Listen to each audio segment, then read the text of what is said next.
ओम नमः शिवाय। प्यारे भक्तों, सावन माह की शुरुआत हो चुकी है।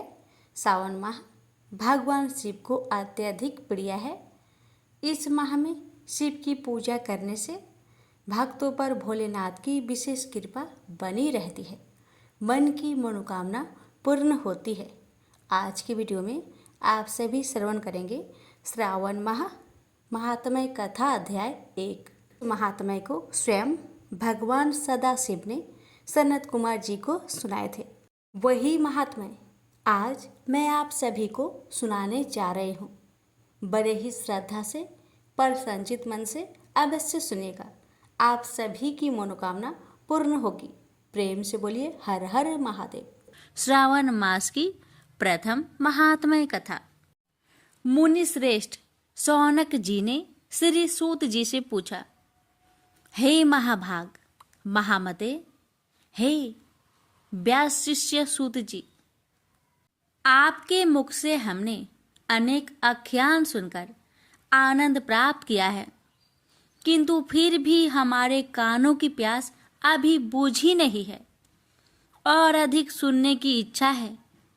आपने तुला राशि का सूर्य होने पर कार्तिक मास का महात्म्य, मकर का सूर्य हो जाने पर माघ मास का महात्म्य तथा मेष का सूर्य होने पर बैसाख मास का महात्म्य सुनाया। इस गासों के जो गुण धर्म हैं उनको भी आपने समझाया। अब इन मासों से भी उत्तम आपके अनुसार यदि कोई महीना परमपिता परमेश्वर को सदैव धर्म प्रिय हो तो उसे भी विस्तार पूर्वक कहे। हमारे मन में उसको सुनने की तीव्र लालसा है। यह सुनकर सूत जी ने बड़े प्रेम पूर्वक शब्दों में कहा, आप सब मुनिगण ध्यान पूर्वक सुने। मुझे आपको सुनाने में आनंद प्राप्त होता है। आप सर्वगुण संपन्न हैं, अर्थात अच्छे श्रोता के जो 12 गुण बताए गए हैं, यथा दंभ रहित, आस्तिक बुद्धि, सठता रहित, परमात्मा में अटूट भक्ति, भगवत चर्चा सुनने की तीव्र इच्छा, नम्रता, ब्राह्मण भक्त, सुशील स्वभाव, धैर्य युक्त, पवित्र तपस्वी तथा दोषारोपण रहित होना, वे सभी गुण आप लोगों में है। इससे मैं प्रसन्न होकर आप सबसे तत्व की बात कहता हूँ। धर्म को जानने की इच्छा से बुद्धिमान सनत कुमार ने परमेश्वर को दोनों हाथों से नमस्कार कर भक्ति पूर्वक पूछा, हे देवों के देव महादेव, अनेक योगियों के ध्येय चरण कमल, आपसे अनेक व्रत तथा धर्मों को सुना, किंतु इस समय हमारे हृदय में एक ऐसे मास का महात्म्य श्रवण करने की अभिलाषा है जो 12 मासों में सर्वोत्तम, आपको अत्यंत प्रसन्न करने वाला तथा जो सब कर्मों का सिद्धि प्रदाता हो। हे देव, जिस मास में कर्मों के करने से ही अनंत फल की प्राप्ति होती हो, संसार के कल्याण के लिए ऐसे मास के सभी धर्मों का वर्णन समझा कर करे। ईश्वर ने सनत कुमार से कहा, हे ब्रह्मपुत्र सनत कुमार, आपकी सेवा तथा भक्ति से प्रसन्न होकर मैं आपसे अत्यंत गुप्त बात कहूँगा। 12 महीनों में श्रावण मास मुझे बहुत प्रिय है। पूर्णिमा को श्रावण नक्षत्र का योग हो जाने से भी मास का नाम श्रावण कहा जाता है, जो श्रावण मात्र से ही सिद्धि देने वाला है, इसलिए श्रावण नाम कहा। आकाश के समान स्वच्छ हो जाने से नभा नाम कहा है। उस मास के धर्मों की गणना करने के लिए भूमि पर कौन समर्थ हो सकता है, जिसके संपूर्ण फलों को कहने के लिए ब्रह्मा जी हुए और जिस श्रावण मास के महात्म्य को देखने के लिए इंद्र हुए। और जिसके फल को कहने के लिए भगवान अनंत ने 2 सहस्त्र जीवा धारण की। हे भुने, दूसरे मास इस मास की एक कला को भी नहीं प्राप्त कर सकते। संपूर्ण श्रावण मास धर्म रूप और व्रत रूप है। इस मास में कोई भी दिन व्रत शून्य नहीं देखा गया। यहाँ पर मैं जो कुछ कहता हूँ वह अर्थवाद नहीं है। अतः जिज्ञासु भक्त, दुखी, बुभुक्षु और अर्थी इन चारों जनों द्वारा अपनी अपनी अभीष्ट सिद्धि हेतु यह मास सेवन योग है। सनत कुमार बोले, हे ईश्वर, आपने कभी कहा है इस मास में कोई भी दिन व्रत शून्य नहीं है। हे श्रेष्ठ, उसे आप मुझसे विस्तार पूर्वक कहे कि किस तिथि में कौन सा व्रत किस बार में होता है और उस व्रत का अधिकारी कौन है, फल तथा विधि क्या क्या है, किसने इस व्रत को किया है, उद्यापन विधि क्या है, देवता तथा पूज्य कौन है, पूजन सामग्री में क्या क्या वस्तु होती है, प्रधान पूजन किसका है, जागरण विधि क्या है, किस व्रत का क्या समय है। हे प्रभु, वह सब आप मुझसे कृपा करके कहे। आपको श्रावण मास कैसे प्रिय हुआ, इसे पवित्र किस कारण से कहा गया है, इस मास में कौन अवतार उत्तम माना गया है, इस मास में कौन सा अनुष्ठान करने योग्य समझा गया है। हे प्रभु, हे दयालु, आप यह सब प्राणियों के उद्धार्थ मुझसे कहिए। रविवार, सोमवार, मंगलवार, बुधवार, बृहस्पतिवार, शुक्रवार तथा शनिवार को जो व्रत आदि किए जाते हैं वह कृपा कर मुझसे कहे। आप सबके आदि कारण हैं, अतः आदि देव भी कहे जाते हैं।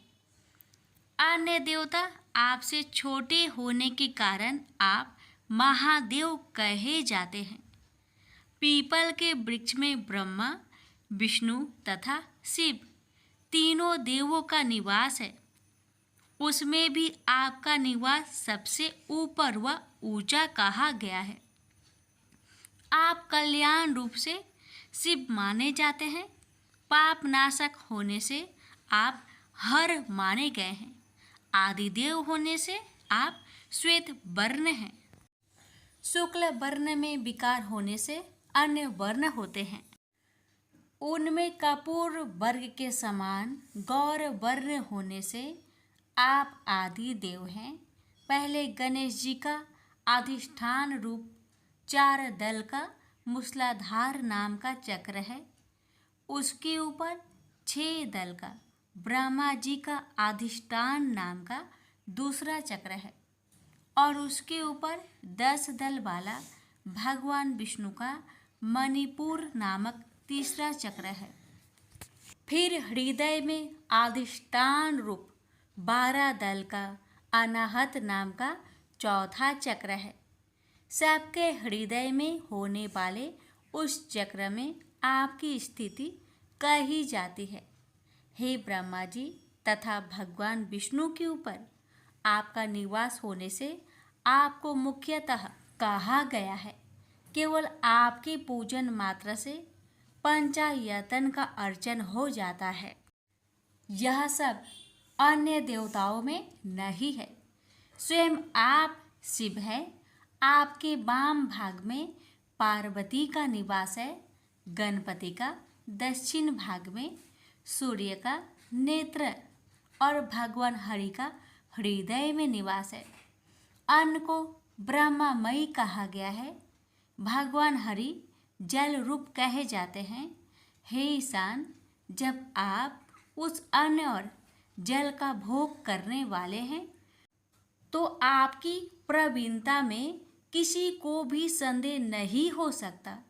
आपका शमशान और पर्वत में निवास सब प्राणियों को विरक्ति की शिक्षा प्रदान कर रहा है। आपका बोधक मंत्र है उत्तामृतयो सयसान। संसार को विनाश करने वाला हलाहल विष अपने कंठ में आपने ही ग्रहण किया था। महाप्रलय के लिए काल अग्नि को अपने मस्तक पर धारण करने में आप ही समर्थ है। विश्व स्वरूप कामांध कुएं में गिरने के कारण कामदेव का वध आपने ही किया था। आप ऐसे महान महत्वशाली हैं कि आपके यश का वर्णन करना आसान बात नहीं है, बल्कि मैं आपकी स्तुति के लिए यदि करोड़ों बार जन्म लेकर भी आपकी स्तुति का वर्णन करना चाहूँ तो भी मैं समर्थ नहीं हो सकता।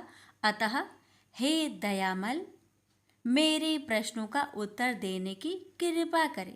प्रेम से बोलिए हर हर महादेव। किसी नगर में एक धनी व्यापारी रहता था।